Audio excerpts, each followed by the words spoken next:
Bonjour à toutes et à tous, je m'appelle Charles, je suis conseiller chez HomeGrade. Merci de nous avoir rejoints pour cette nouvelle série de webinaires.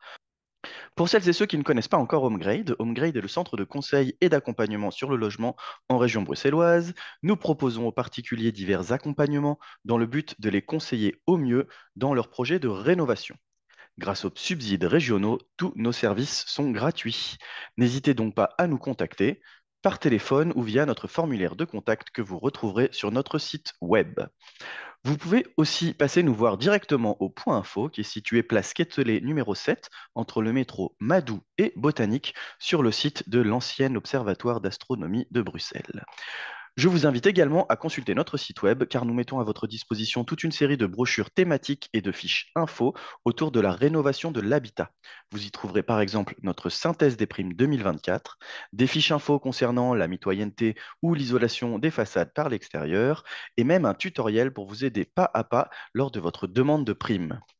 N'oubliez non plus pas de vous abonner à notre chaîne YouTube. Vous pourrez y retrouver d'ici quelques jours cette présentation ainsi que les différents webinaires que nous avons déjà réalisés. Alors voilà, je suis propriétaire d'une maison de rangée, c'est-à-dire une maison de façade, mitoyenne à droite et à gauche, avec la maison de mes charmants voisins. Mon certificat PEB m'indique que l'isolation des façades est une priorité, et en lisant ce certificat, je constate que l'appellation façade est décomposée en quatre, façade avant, façade arrière, droite et gauche. Généralement, ces façades droite et gauche sont en fait des murs mitoyens. Ma maison est soit plus haute, soit plus profonde que la construction voisine. Pour comprendre ce qu'est un mur mitoyen et quelles sont les différentes démarches à entreprendre pour isoler celui-ci par l'extérieur, nous allons accueillir aujourd'hui Anne Costa, une très chouette collègue de chez HomeGrade, qui abordera les aspects techniques, urbanistiques et juridiques liés à ces travaux. Anne, la parole est à toi. Merci Charles. Voilà, bonjour à toutes et à tous. Mon nom, comme Charles l'a dit, est Anne Costa. Je suis architecte et je travaille comme conseillère chez HomeGrid. Et donc aujourd'hui, je vais vous parler de l'isolation d'un mur mitoyen par l'extérieur. Alors, je vais commencer par une définition du mur mitoyen et puis après, je vais aborder les différents paramètres dont il faut tenir compte lorsqu'on veut isoler le mur par l'extérieur. Donc, on va aborder le point de vue juridique, puisqu'il faut demander l'accord à son voisin. Le point de vue urbanistique, est-ce qu'il faut un permis ou pas? Le point de vue technique, comment est-ce qu'on isole un mur mitoyen? Le point de vue de la biodiversité, donc comment la préserver lors de tels travaux? Et le point de vue financier, pardon, avec une petite estimation des coûts et les primes régionales disponibles. Donc, je vais commencer par la définition du mur mitoyen. Oui, je voulais quand même encore vous dire, donc en fait, je ne suis pas juriste, donc si vous avez toutes des questions juridiques sur la mitoyenneté, je ne suis pas sûre que je vais pouvoir y répondre, mais vous pouvez toujours poser vos questions et si je sais y répondre, j'y répondrai avec plaisir. Donc, en fait, ce qu'il y a, c'est que l'appellation mur mitoyen doit être nuancée parce qu'en fait, on devrait plutôt parler d'un mur séparatif. Parce que le mur séparatif peut être soit mitoyen, soit privatif, soit partiellement mitoyen et partiellement privatif. Et en fait, il n'est mitoyen que si les deux voisins en sont copropriétaires. Mais dans le langage courant, on utilise souvent l'appellation du mur mitoyen. Donc ici, dans la présentation, je vais aussi parler du mur mitoyen, même si ce n'est pas sûr qu'il soit en copropriété pour les deux voisins. Alors, comment est-ce qu'on détermine le statut d'un mur séparatif? Soit c'est repris par écrit dans un document, donc un jugement, un titre de propriété ou un acte authentique, ou bien c'est déterminé par le Code civil. Et en fait, le Code civil prévoit deux présomptions de mitoyenneté. Alors, je vais vous les expliquer ici. J'espère que vous voyez ma petite souris. Donc, en fait, le Code civil dit que tout mur qui se trouve entre deux bâtiments est présumé mitoyen. Donc, c'est la partie jaune ici que vous voyez sur le dessin. De même, l'autre présomption de mitoyenneté, c'est que tout mur qui se trouve entre deux cours ou jardins est également présumé mitoyen. Et la partie que vous voyez en rouge ici est présumée privative. Donc, elle n'appartient que au propriétaire de ce grand bâtiment. De même, sur le schéma ici, donc on voit c'est un bâtiment avec aucun bâtiment à côté. Donc toute la partie en rouge est présumée privative, tandis que le mur entre cour et jardin est présumé mitoyenne. Mais alors il faut savoir que le Code civil a été réformé en 2020 Et à partir du 1er septembre 2021, il y a un nouveau code civil et donc là, il n'y a plus qu'une présomption de mitoyenneté. Et c'est ce qu'on montre avec le schéma ici. Et en fait, tout mur construit à la limite séparative ou à cheval sur la mitoyenneté est présumé mitoyenne, ainsi que alors toujours le mur entre cour et jardin. Mais voilà, je ne vais pas m'attarder sur le nouveau code civil, surtout qu'à Bruxelles, la majorité des murs datent d'avant 2021, donc on se retrouve plutôt dans des cas de figure comme ceux-ci. Alors, il y a deux notions que je voudrais aborder avec vous. Donc, ce qui est important de comprendre, c'est que quand on est propriétaire d'un mur mitoyen, on en est copropriétaire avec son voisin. Et donc, le Code civil définit la mitoyenneté comme suit. Donc, la mitoyenneté est un droit de copropriété d'une clôture séparative, donc que ce soit un mur, une haie, un fossé, etc. Et toute clôture mitoyenne est présumée appartenir pour moitié en copropriété à chacun des deux propriétaires, sauf preuve contraire.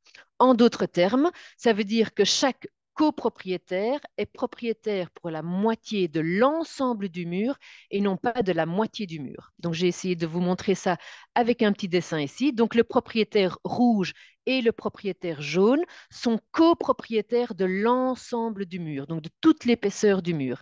Et ce n'est pas ce que certaines personnes pensent, le propriétaire rouge qui est propriétaire de la moitié de son côté et le propriétaire jaune qui est propriétaire de la moitié de son côté. Non, on est copropriétaire de l'ensemble. Par contre, chacun a la jouissance de son côté de mur.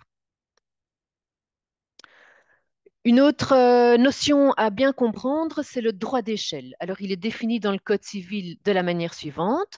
Le propriétaire d'un immeuble doit, après notification préalable, tolérer que son voisin ait accès à ce bien immeuble si cela est nécessaire pour l'exécution de travaux de construction ou de réparation ou pour réparer ou entretenir la clôture non mitoyenne, pardon, sauf si le propriétaire fait valoir des motifs légitimes pour refuser cet accès. En d'autres termes, ça veut dire que le propriétaire d'un mur séparatif privatif a le droit d'aller sur le terrain du voisin pour réparer et entretenir ce mur. Donc, à titre d'exemple, sur la photo ici, le propriétaire de la maison a le droit d'aller dans le jardin du voisin pour entretenir ou réparer son mur. Alors, vous allez voir dans tout ce que je vais expliquer après qu'en fait, le statut du mur n'a pas vraiment d'importance par rapport aux différents paramètres à prendre en compte pour l'isoler. Mais voilà, c'est quand même important de comprendre les notions de mitoyenneté. Et donc, nous avons une brochure qui explique ça en long et en large et où il y a aussi les articles de loi du Code civil. Alors, nous allons maintenant voir le point de vue juridique. Donc, qu'est-ce qu'il faut faire par rapport à son propriétaire voisin? Par rapport au propriétaire voisin, pardon. Alors moi, je conseille toujours de commencer par demander au voisin s'il a l'intention de construire, d'agrandir le volume de son bâtiment. Parce que s'il compte agrandir son volume ou construire un bâtiment, ben, il n'y a plus vraiment de nécessité d'isoler le mur mitoyen. Donc on voit ici sur les photos, si ce propriétaire ici de gauche compte agrandir son bâtiment, que ce soit au rez-de-chaussée ou sur les deux étages, ben, le propriétaire de droite ne devra peut-être plus ou que partiellement isoler le mur mitoyen. De même ici, donc ce mur ici appartient au propriétaire de cette maison, mais si sur le terrain à côté, ce propriétaire-là a l'intention de construire, ben, il y a peut-être pas de, ça n'a peut-être pas de sens de venir isoler ce mur. Et de même, sur les deux photos ici, on voit que les maisons centrales sont plus basses, donc au niveau urbanistique, elles ont le droit de construire jusqu'au voisin le plus haut. Et donc, si jamais ils ont l'intention de le faire, ben, on n'a plus besoin d'isoler les murs mitoyens. Ensuite, ce qu'il faut comprendre, c'est que quand on isole par l'extérieur, l'épaisseur de l'isolant et la finition vont en fait se trouver sur le terrain du voisin. Donc on le voit ici dans le petit dessin, on a le grand bâtiment. Si on isole la partie de façade qui dépasse le petit bâtiment, ben en fait l'isolant va empiéter sur le terrain du petit bâtiment. Et donc il est indispensable de demander l'accord du voisin parce que l'isolant empiète sur la propriété du voisin. Et alors, il faut savoir qu'il n'y a pas de loi qui prévoit le droit d'isoler sur la propriété d'autrui. Et il n'y a aussi pas de loi qui prévoit de contraindre le voisin à accepter. Donc, si vous avez l'intention d'isoler le mur mitoyen, il va falloir aller discuter avec votre voisin. Attendez, j'ai un problème pour bouger ma slide. Voilà. Alors, en cas d'accord, on recommande d'avoir un document écrit, et donc on va appeler une convention de servitude d'empiètement. Et elle peut prendre deux formes. Soit c'est une convention sous seing privé, soit c'est un acte authentique. Alors, la convention sous seing privé, c'est un contrat qui est signé par les voisins concernés. Donc, c'est un contrat qui est valable entre les deux personnes qui ont signé la convention. Mais la convention ne sera pas opposable au tiers. Ça veut dire que si un des deux propriétaires vend son bâtiment, le nouvel acquéreur n'est pas tenu de respecter cette convention parce qu'il n'a pas signé cette convention.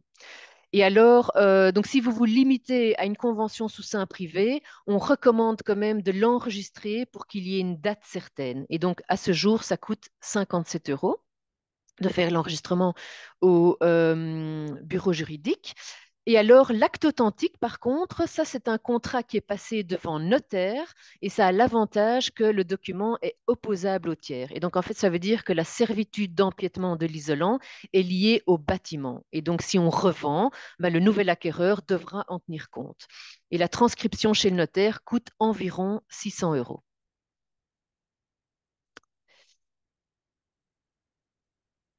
En cas de désaccord, là, on recommande dans un premier temps de tenter une conciliation chez un médiateur.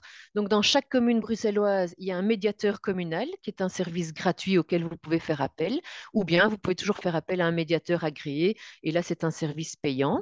Et alors, si vraiment donc ça ne fonctionne pas à l'amiable, je dirais, là, vous pouvez en dernier recours saisir le juge de paix. Mais donc, le juge de paix, il va analyser la situation et il va juger au cas par cas si l'isolation par l'extérieur est acceptée ou pas.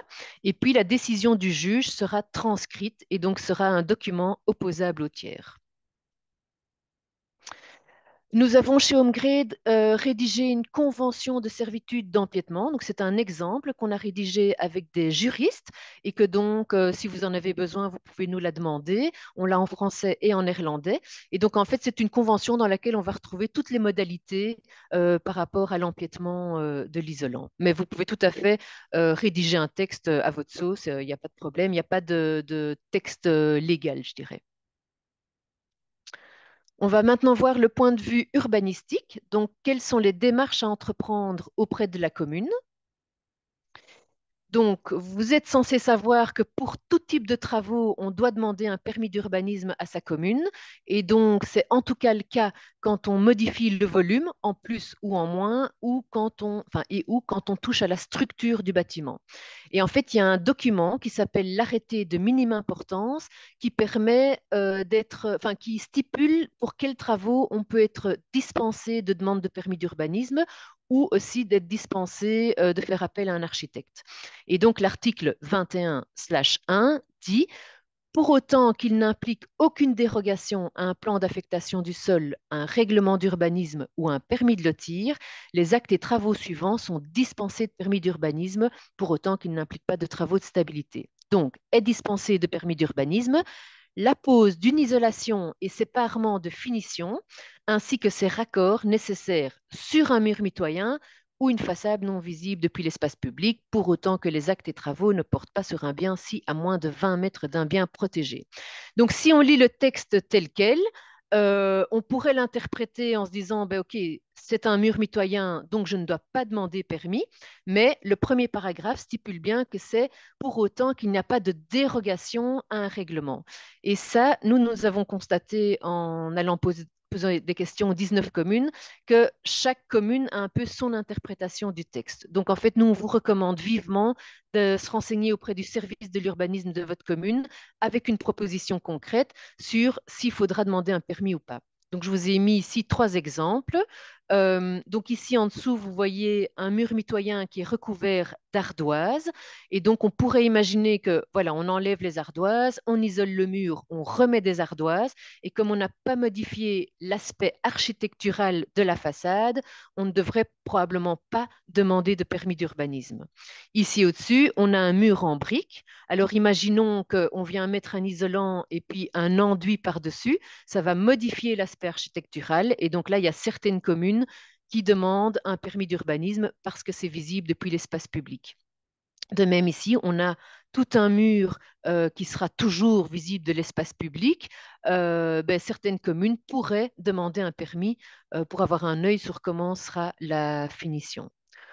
Donc voilà, nous, on ne sait pas vous dire si les communes acceptent, enfin, demandent que ce soit avec ou sans permis.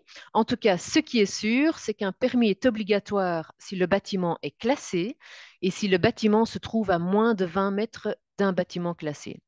Et alors, si vous devez faire appel, si vous devez, pardon, faire une demande de permis d'urbanisme, vous n'êtes pas obligé de faire appel à un architecte. Et donc, si c'est le cas, sachez que HomeGrid, on peut vous aider avec votre demande de permis. Alors, nous allons voir maintenant le point de vue technique, donc comment isoler un mur mitoyen.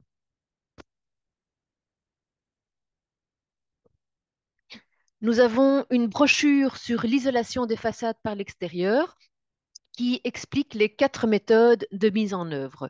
Donc, il y a l'enduit sur isolant, il y a les briquettes collées sur isolant, il y a le bardage sur un isolant souple ou semi-rigide. Donc, un bardage, c'est un revêtement de façade tel que des planches de bois, des ardoises, du zinc, des tuiles. Enfin, voilà, il peut y avoir plein de choses.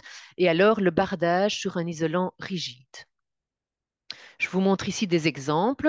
Donc ici à gauche, vous avez donc des panneaux d'isolation qui sont fixés sur le mur et sur ces panneaux d'isolation, on a un enduit, donc un crépi qui est appliqué. Ici au centre, on voit ce sont des briquettes en terre cuite de 2 cm d'épaisseur qui sont collées sur le panneau isolant. Et ici, on a une isolation qui est fixée contre le mur et puis on vient mettre un contre-latage et un latage, pardon, pour recevoir un bardage. Alors, moi, j'ai tendance à conseiller de privilégier, si c'est possible, techniquement, financièrement, etc., de mettre un bardage sur un isolant souple ou semi-rigide. Donc, en fait, ici, on voit sur l'image, quand on fait ça, on va devoir créer une structure secondaire. Donc, ici, on a une pose croisée avec des lattes horizontales et puis des lattes verticales, entre lesquelles on va venir coincer de l'isolant. Et par-dessus, on va venir mettre une finition, comme ici, par exemple, des ardoises. Si je prends l'exemple de la photo du centre, vous voyez que toute cette façade ici, ce mur mitoyen, a été isolé et puis bardé d'ardoises et à côté, on a un terrain à bâtir. Le jour où le propriétaire du terrain à bâtir décide de construire, il a le droit d'enlever toute l'isolation et le bardage. Et en fait, l'avantage de cette mise en œuvre, c'est que tout va pouvoir être démonté parce que tout a été fixé mécaniquement avec des vis, des clous, des agrafes. Donc, on va pouvoir enlever les ardoises, enlever les lattes de bois, enlever l'isolant. Et tous ces matériaux vont soit pouvoir être réutilisés, soit ils vont pouvoir être recyclés. Donc, on va plutôt démonter. Tandis que si on prévoit un enduit sur isolant, ben, l'enduit, il est solidaire, il colle à l'isolant et l'isolant, il est fixé mécaniquement, mais il est aussi collé sur la façade. Et donc, le jour où on veut l'enlever, ben, on va tout devoir jeter à la poubelle. Donc voilà, c'est une recommandation qu'on propose dans une démarche de construction durable et d'économie circulaire. On a aussi une brochure ici en haut sur tout ce qui est économie circulaire et réutilisation des matériaux. Alors, je voulais aussi vous parler de ceci. Donc, à Bruxelles, il y a, enfin, et probablement pas qu'à Bruxelles, mais si on parle de Bruxelles, il y a énormément de murs mitoyens qui sont protégés par des ardoises. Alors, les ardoises, vous voyez, je vous ai mis plein de photos. C'est des couleurs différentes, des formes différentes. Et alors, si vous observez un peu, vous allez remarquer que ce sont souvent les murs qui sont orientés sud, ouest et sud-ouest. Donc, c'est là où il y a les pluies battantes. Donc, c'était pour protéger les murs en briques. Et donc, je trouve que donc le fait d'isoler ces murs et puis de remettre un bardage en ardoise par au-dessus, on est dans une cohérence par rapport à la typologie bruxelloise. Alors, l'épaisseur de l'isolant qu'il faut prévoir. Là, ce que vous devez savoir, c'est qu'il y a d'une part la réglementation PEB travaux et d'autre part le certificat PEB. Donc, PEB, c'est performance énergétique des bâtiments. La réglementation PEB travaux, ce sont des exigences de performance thermique qu'il faut remplir à partir du moment où on demande un permis d'urbanisme. Et dans cette réglementation, il n'y a pas d'exigence de performance thermique pour un mur mitoyen. Tandis que dans le certificat PEB, donc le certificat PEB, c'est le document que vous devez avoir lorsque vous mettez en vente un bâtiment ou lorsque vous mettez en location un logement. Et là, on prend en compte le fait que le mur mitoyen soit isolé ou pas, parce qu'il s'agit d'une paroi en contact avec l'environnement extérieur. Donc, ici, on parle de l'isolation des murs mitoyens. Alors, Bruxelles n'impose pas de performance thermique, mais donc nous, on conseille de se baser quand même sur la PEB travaux qui, pour toutes les parois, recommande ou exige une valeur U maximum de 0,24 watts par mètre carré Kelvin. Et ça correspond, si on prend la petite formule ici, ça correspond à une valeur R, donc qui est la résistance thermique de minimum 4,16 mètres carrés Kelvin par watt. Et donc, en fait, cette valeur R, c'est une valeur que vous allez retrouver sur les devis des entrepreneurs. Alors, à titre d'exemple, ici, donc je vous ai mis la formule de comment on calcule le R, mais donc ici, surtout, ce qu'on a besoin de savoir, c'est quelle est l'épaisseur d'isolant que je dois prévoir. Alors, l'épaisseur de l'isolant est équivalente à la valeur R fois la valeur lambda. Et le lambda, c'est le coefficient de transmission thermique du matériau isolant que vous choisissez. L'exemple ici que vous voyez sur la photo, donc c'est de la frigolite. Donc le terme scientifique, c'est du polystyrène expansé qu'on retrouve souvent sous cette forme sur les devis. Donc c'est EPS.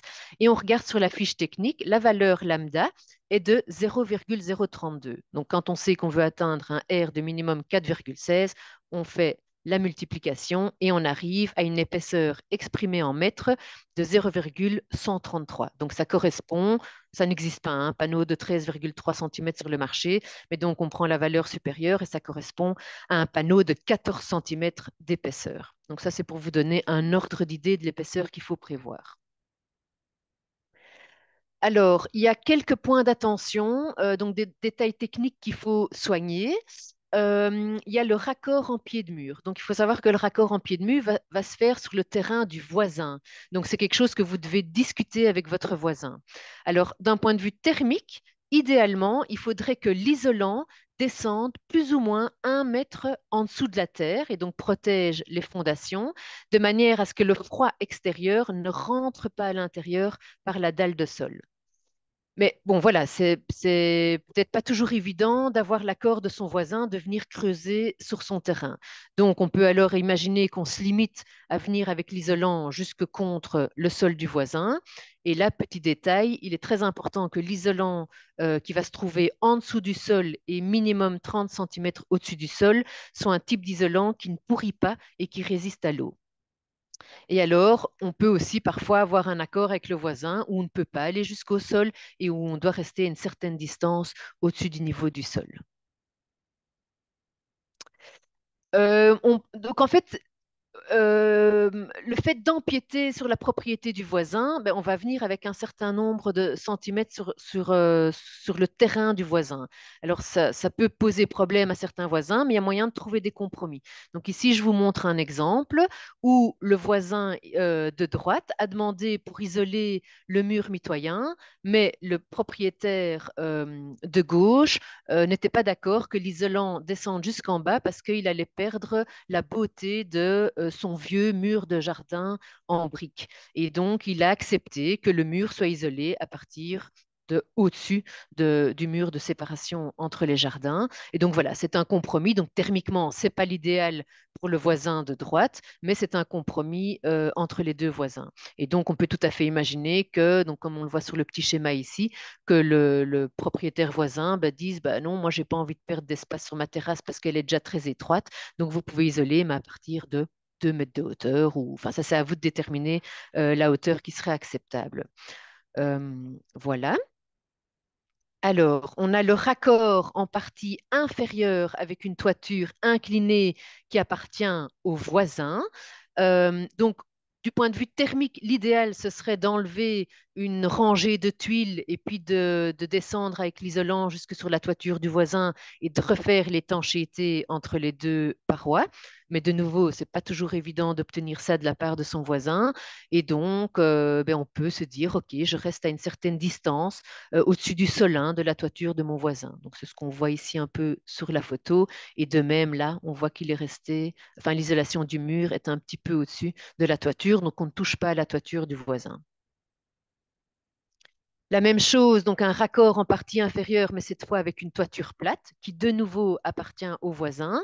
D'un point de vue thermique, l'idéal, c'est que l'isolant de la façade soit jointive avec l'isolant de la toiture, si la toiture est isolée.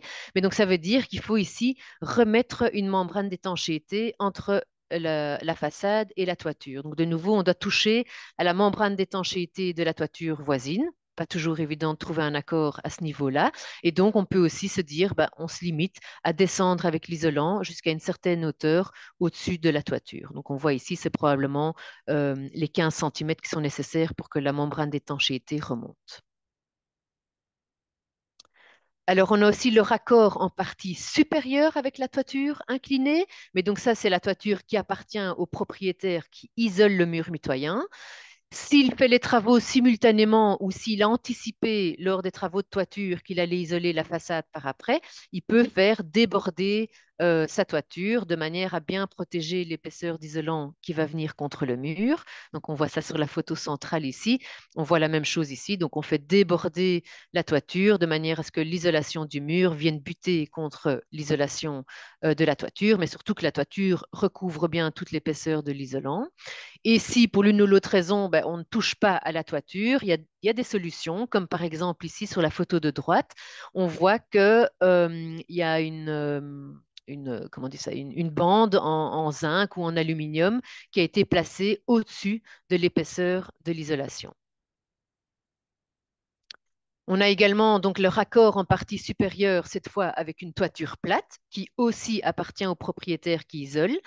D'un point de vue thermique, l'idéal, pardon, c'est que l'isolation de la façade soit jointif avec l'isolation de la toiture. Et donc, on va vraiment mettre de l'isolant tout autour ici du muret acrotaire et on prévoit un nouveau couvre-mur qui est suffisamment large.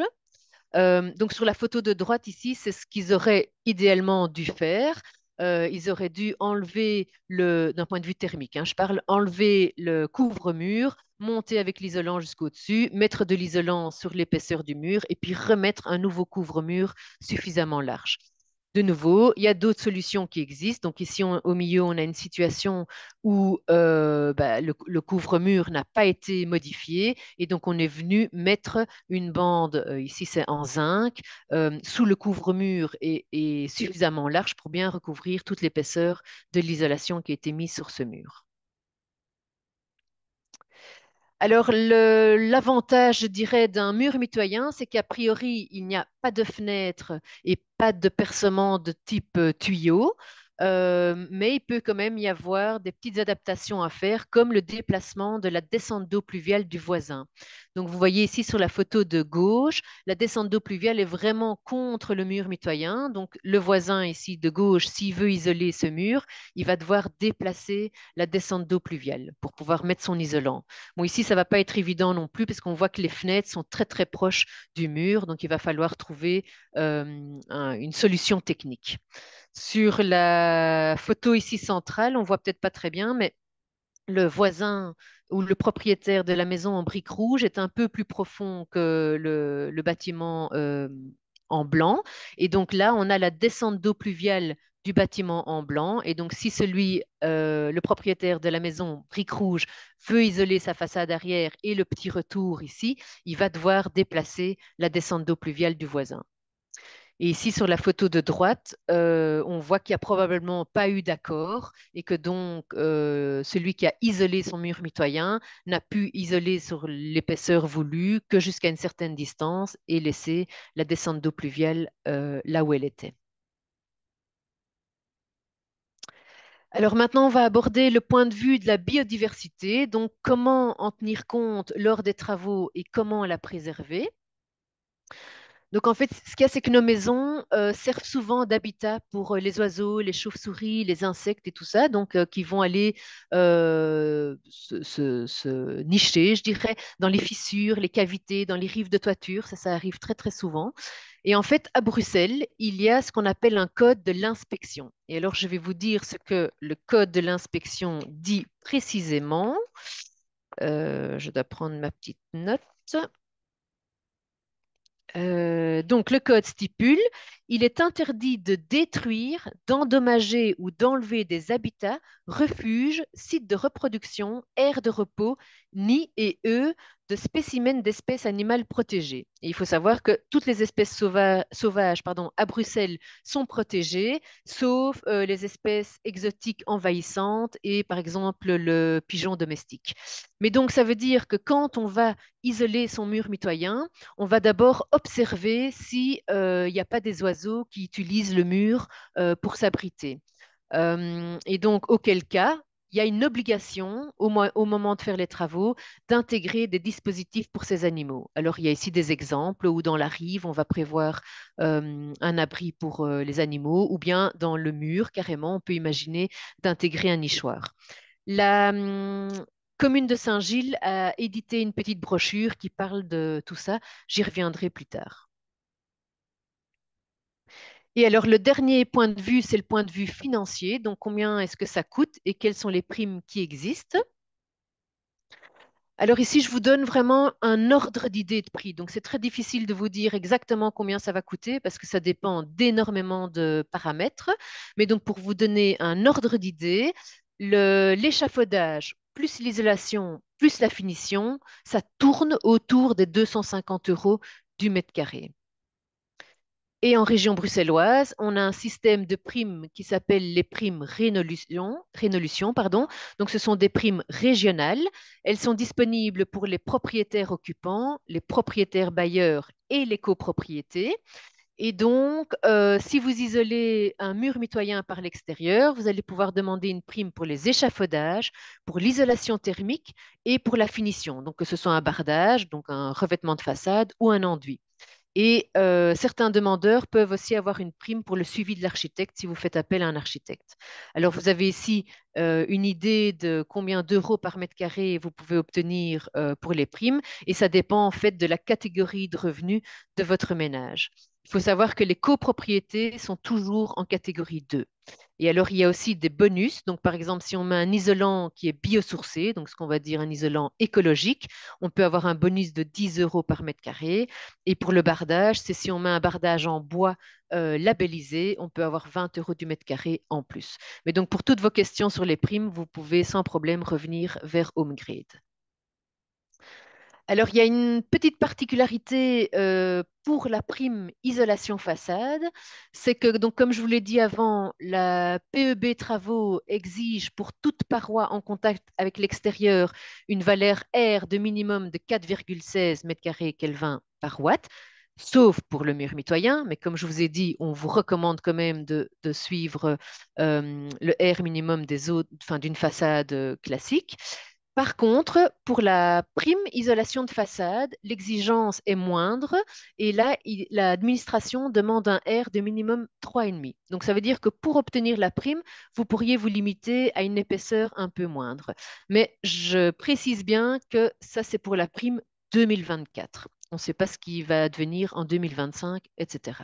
Alors, à titre d'exemple, pour atteindre donc une valeur R de 3,5, donc pour pouvoir demander la prime, il faudra, en fonction du type d'isolant, 8 cm de mousse résolique, 12 cm de PS, donc c'est la frigolite, 14 cm pour la laine de bois, la laine minérale, la fibre de bois ou le liège. Donc comme ça vous donne un ordre d'idée.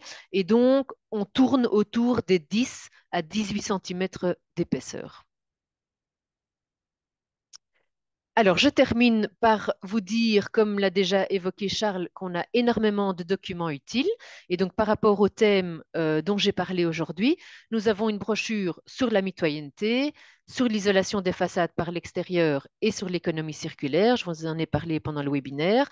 On a aussi une brochure sur la copropriété et sur maîtriser son chantier. Et puis, Saint-Gilles, sur son site de Maison Écoreuse, a toute une documentation sur la biodiversité dans la construction. Donc, le document s'appelle Habitat vivant. On a nous aussi toute une série de fiches info. Donc, si jamais vous devez demander un permis d'urbanisme sans architecte, on a toute une série de fiches info sur le sujet. On a aussi la synthèse des primes. On a un document spécifique pour faire une demande de prime pour les copropriétés. Et alors, on a une toute nouvelle fiche sur le thème du webinaire d'aujourd'hui, donc qui est l'isolation d'un mur mitoyen par l'extérieur. Et alors, si vous voulez en savoir encore plus, on a un webinaire qui date d'il y a quelques mois sur la biodiversité. Et alors, il y a quelques années, j'ai donné un webinaire sur l'isolation d'une façade par l'extérieur, où j'explique en long et en large techniquement comment il faut faire et ce à quoi il faut faire attention. Et alors, très intéressant, on a un exemple de convention de servitude d'empiètement en français et en néerlandais. Voilà, voilà, je vous remercie pour votre attention. Merci Anne pour cette présentation qui était vivante et illustrée. Je suis sûr que ces informations pertinentes seront utiles au plus grand nombre. Je propose que nous passions maintenant à la session de questions-réponses. Alors, il y a déjà eu quelques questions auxquelles j'ai répondu, notamment dans le cadre des accords, parce que tu l'avais abordé. Donc, d'abord, tenter une médiation, puis ensuite une action avec la justice de paix, qui sera le seul à pouvoir trancher de la possibilité ou pas d'isoler un mur par l'extérieur. Maintenant, il y a beaucoup de questions sur les ponts thermiques. Alors, il y a une toute première question sur les primes, qui est, vu que la position des communes sur la nécessité ou pas d'avoir un permis n'est pas très claire, quelle est la position de la région lorsqu'on demande une prime? C'est de savoir si la région va exiger un permis. Moi, je pense, je Euh, dirais, reprends-moi si je me trompe, que lorsque vous faites votre demande de prime, vous devez indiquer si un permis était nécessaire ou pas, et si ce permis était nécessaire, de mettre une copie de ce permis. Si vous cochez la case comme quoi il n'y avait pas de permis nécessaire, la région va considérer que vous étiez dans le cas où aucun permis n'était nécessaire et vous accordera la prime. C'est bien ça, oui. on est d'accord. Mhm. Parfait, merci. Alors maintenant, je vais regrouper plusieurs questions sur les ponts thermiques. Euh, Quels sont en fait les risques des ponts thermiques si on ne continue pas l'isolant, par exemple, vers le bas ou vers la droite? Il y a plusieurs personnes qui se posent la question des Oui. risques qui sont liés à ça. Alors, c'est sûr que si on ne peut pas bien faire le raccord avec les autres parois, on va avoir ce qu'on appelle un pont thermique. Et donc, le pont thermique, c'est une différence de température sur une même paroi. Euh, Moi, je dis toujours, en rénovation, on fait du mieux qu'on peut. Quand c'est de la construction neuve, ben, on peut, au moment de la conception du bâtiment, on peut résoudre tous ces nœuds constructifs. Dans la rénovation, c'est plus difficile. Donc, si on peut le faire, on le fait. Si on ne peut pas le faire, ben, voilà. Ici, en plus, on est dans le cas où on va devoir avoir l'accord du voisin. Donc, déjà, c'est pas toujours facile d'avoir l'accord du voisin pour mettre de l'isolant. Mais alors, enfin, on sait que c'est encore plus difficile parfois de pouvoir faire les raccords convenablement. Alors oui, c'est pas parfait, mais c'est toujours mieux que rien. Et alors, ce qui est important, mais ça c'est pour celui qui va isoler, c'est que quand on isole un bâtiment, il est super important de bien ventiler. Et donc, si vous avez un bon système de ventilation, vous n'aurez pas ou beaucoup moins de risques de condensation intérieure et donc le pont thermique ne sera pas trop influent sur votre air intérieur ou sur la condensation qui pourrait se mettre sur vos murs. Parfait, merci. Il y avait une autre réponse sur le crépi de finition. Une autre question sur le crépi de finition. Quel choix dans le crépi de finition? Qu'en est-il du vieillissement? Est-ce qu'il va y avoir des traces grises, des traces vertes? Certains fabricants proposent des enduits qui sont dits déperlants, donc c'est-à-dire auto-nettoyants. Est-ce que c'est efficace? Ça dure combien de temps, etc. J'ai pas réponse à tout par rapport aux enduits, mais c'est clair que les enduits se salissent, hein. Donc, si vous regardez un peu dans la ville, des gens qui ont mis des enduits de couleur très claire, ça devient vert. Et alors, ça dépend aussi de l'environnement. Donc, quand on est dans un environnement très boisé, enfin, où il y a des arbres et tout ça, ça va se salir beaucoup plus vite. Maintenant, voilà, en fonction de la couleur qu'on choisit, ça se salit différemment. En fonction de la granulométrie de l'enduit, ça se salit différemment. Et puis, ça se nettoie. Oui, ça se nettoie. Je Charles, rajouterais tu même peux que, ouais, compléter, oui. bah, je rajouterais même que de temps en temps, on voit en fait des traînées à certains endroits qui sont liés en fait à des passages d'eau. Un casse-goutte qui ne ferait pas son effet, et donc en fait sur un appui de fenêtre, de l'eau qui coulerait le long du mur à un certain endroit, pour peu qu'il y ait eu un bac à plantes posé sur cet appui de fenêtre, on va entraîner une création de mousse et de couleurs vraiment localisées, qui sont plutôt liées du coup à des coulées d'eau sur la façade, c'est-à-dire que quelque part il y a un casse-goutte ou une corniche qui n'est pas suffisamment dépassante. Euh, donc c'est des choses aussi à prévoir lorsqu'on a un enduit. Si on voit des traces à un endroit, essayez de voir si c'est pas lié à une problématique qui est située au-dessus et de l'eau de pluie qui coulerait, ou d'arrosage de cours ou de jardin. Alors une dernière question concernant la perte énergétique liée au pont thermique. Alors, ça se calcule. Donc, il y a des bureaux d'études qui le calculent. Quand on fait quand on remplit un document PEB, on peut faire ce calcul aussi. De manière théorique, voilà, s'il y a un raccord linéaire qui n'est pas parfaitement isolé, pour moi, c'est pas très significatif. Enfin, c'est pas ça qui va changer la facture de votre chauffage. C'est très clair et je suis assez d'accord avec toi, Anne, à ce niveau-là. Il pourrait éventuellement y avoir des questions de condensation à l'intérieur qui seraient à gérer avec une bonne ventilation. Dans le cas d'un entrepreneur qui aurait utilisé un filet qui n'est pas Bowmit dans un ensemble Bowmit, j'imagine que c'est un complexe, mais en tout cas c'est une marque. Ils ont donc enlevé la garantie de produit, ce qui bloque actuellement le chantier. Il y a une faute d'assurance. Pourrait-on contacter HomeGrade pour un problème spécifique? Donc en cas de problème avec l'entrepreneur, quelle est la solution, Anne? Mais donc, nous, on va pas, chez HomeCrate, notre mission n'est pas du tout d'intervenir entre un entrepreneur et un demandeur. Mais par contre, il y a la conciliation de la construction, comment ça Construction, ouais, s'appelle? Oui, la commission oui, conciliation. voilà. Bon, Donc je vous après, invite. vous pouvez toujours nous contacter, hein. On peut vous guider vers où aller vous renseigner, ça oui, Mais voilà, la commission conciliation est un organe de la Confédération de la construction qui c'est vous ça. aidera à résoudre un problème, un conflit avec votre entrepreneur. C'est une aide qui est payante et qui donne souvent lieu ensuite à la présence d'un expert qui va venir vérifier les tâches telles que réalisées. Et ensuite, la commission conciliation cherchera à trouver la meilleure solution entre vous et votre entrepreneur. Mais en tout cas, nous ne sommes pas un service de conciliation entre les particuliers et les entrepreneurs. Alors, des questions plus générales, où peut-on retrouver les webinaires? Bah, vous pouvez retrouver les webinaires sur notre page YouTube, sur notre site internet, vous trouverez des liens. De même, pour cette présentation sera disponible d'ici quelques jours. Les brochures, vous allez sur le site homegrade.brussels.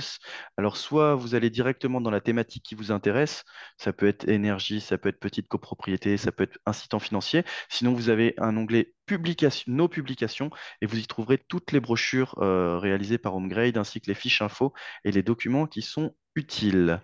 Oui, et elles Alors, sont disponibles sous in format het Frans papier. en ook in het Nederlands. Ja, tweetalig natuurlijk. Mais donc, elles sont aussi disponibles à notre point info, si vous les voulez en format papier.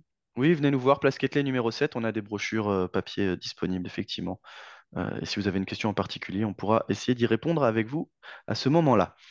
Alors, une question sur les primes. Jusque quand les primes seront-elles valables? Anne, Eh ta boule de bien, cristal. ouais, ça, il faut demander aux politiques. Mais donc, en tout cas, elles sont valables jusque fin 2024. Ça, c'est la seule certitude qu'on a. Et tant qu'il y a de l'argent, il y a de l'argent. Mais donc, pour 2025, ben, on ne sait pas. Donc, on va voter au mois de juin. Donc, on verra ce qui se passera après. Mais bon, Après, voilà. On pense j'ose que ça continuera. Voilà, j'ose espérer avec les ambitions européennes et les ambitions bruxelloises en termes de performance énergétique des bâtiments qu'on va pas arrêter du jour au lendemain les primes, qu'il y aura des grandes communications qui seront faites et qu'on tâchera en tout cas à continuer à aider la population bruxelloise à améliorer la performance énergétique de leurs bâtiments. Alors, puis-je trouver de l'information concernant les ponts thermiques et l'isolation intérieure d'un mur extérieur, si ce n'est pas possible qu'on isole par l'extérieur? Alors, c'est pas le sujet du webinaire d'aujourd'hui. Hmm. L'isolation par l'intérieur, on renverrait plutôt vers quoi? Vers Buildwise? Mais ce qu'il y a, c'est que c'est un sujet qui est très très complexe et donc là, je peux pas ici dans les questions-réponses y répondre. Mais donc que cette personne nous envoie un mail et on peut l'appeler pour lui expliquer la problématique de l'isolation par l'intérieur. Mais voilà, ce serait trop long à expliquer ici en deux mots. Voilà, mais voilà, c'était pas le sujet de la présentation d'aujourd'hui, mais effectivement, il Mhm. y a plusieurs problématiques auxquelles on doit faire bien attention quand on fait une isolation par l'intérieur. Alors, une question sur, il y a deux organismes pour les primes. Alors, c'était vrai avant 2022, nous avions Bruxelles Environnement avec les primes énergie et Urban avec les primes à la rénovation, mais depuis le 1er janvier 2023, nous avons les primes Renolution. Et donc, maintenant, il n'y a plus qu'un seul organisme, c'est Renolution qui ensuite divise les primes en fonction des demandes au niveau des administrations.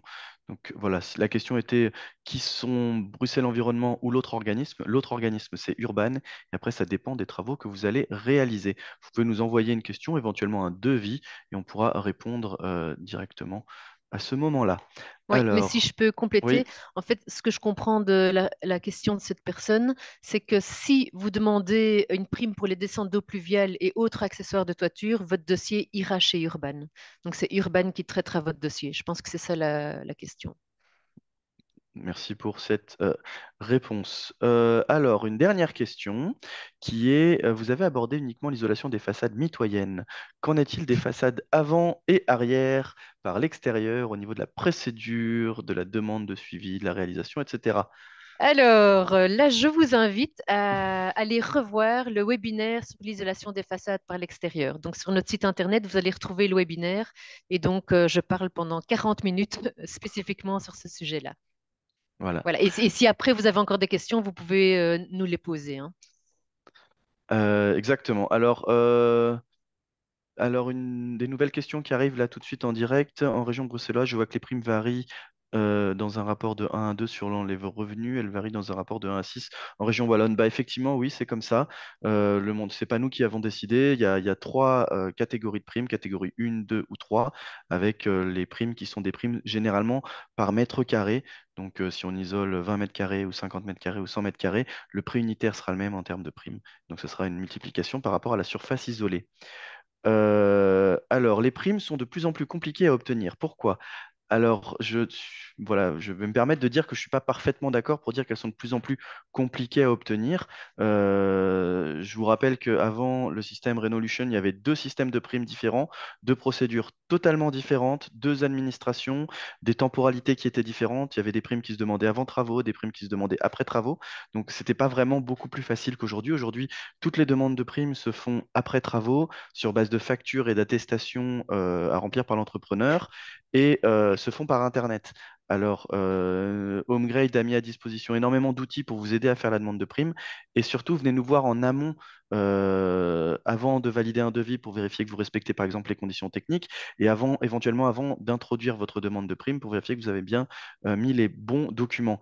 Et sinon, n'hésitez pas à consulter. On a fait un tutoriel qui explique pas à pas comment faire la demande de prime et on a mis aussi à disposition des fiches infos, notamment une fiche qui indique quels sont les documents et où les trouver. Donc c'est vraiment un document utile pour la réalisation de votre demande de prime. Eh bien écoutez, c'est assez formidable. Il est 13h19. Nous sommes arrivés à la fin de toutes les questions.